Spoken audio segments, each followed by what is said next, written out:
There is a man mentioned in the Bible, and then he disappears. No explanation is given. No death is recorded. No farewell is offered. It is as if he was never meant to be remembered. But he was real, and his absence may have been intentional. The Bible is known for its precision. Names are carefully preserved. Genealogies stretch across entire chapters.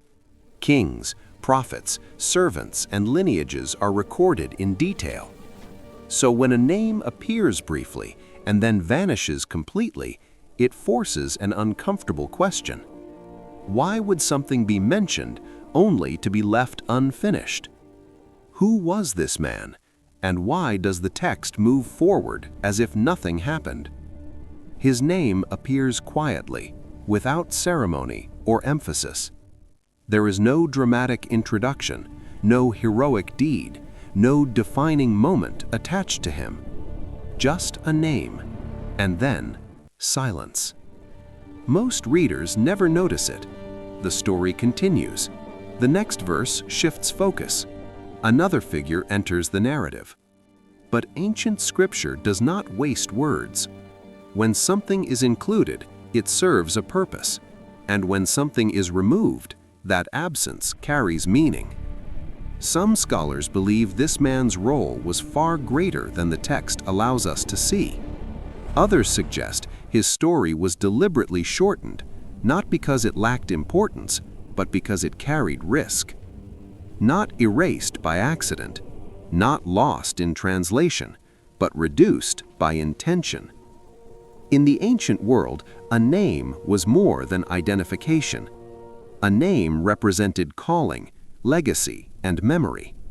To be named was to exist. To be remembered was to matter. And to be removed from record was one of the strongest forms of judgment. Erasing a name did not simply mean forgetting someone. It meant exclusion. It meant separation. It meant that what the person represented was no longer welcome in the story. This raises disturbing questions. Did this man challenge authority? Did his words or actions threaten a larger narrative? Did he stand for something that could not be allowed to grow? Sometimes the Bible answers questions directly, and sometimes it allows silence to do the speaking. Silence can be powerful.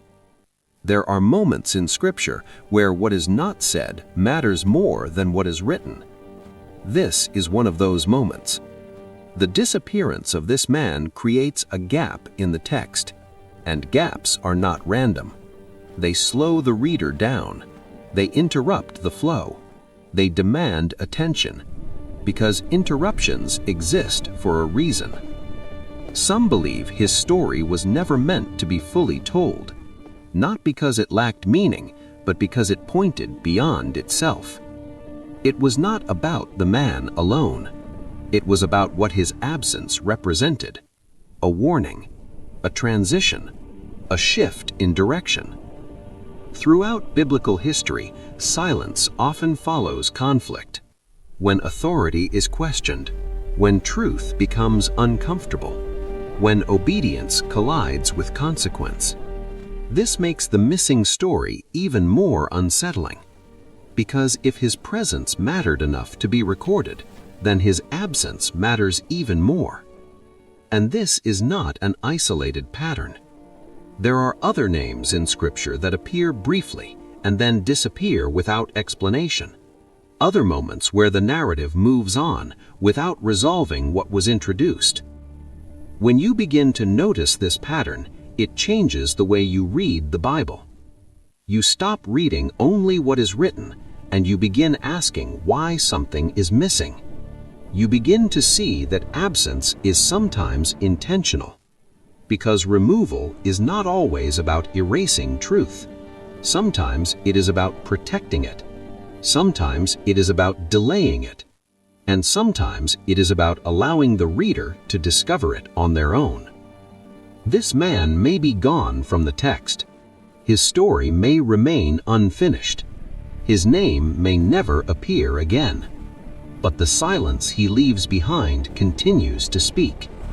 It invites reflection. It invites questioning. It invites awareness. And once you begin to hear what the silence is saying, you cannot ignore it. Because what was removed was never meant to disappear completely. It was meant to be noticed.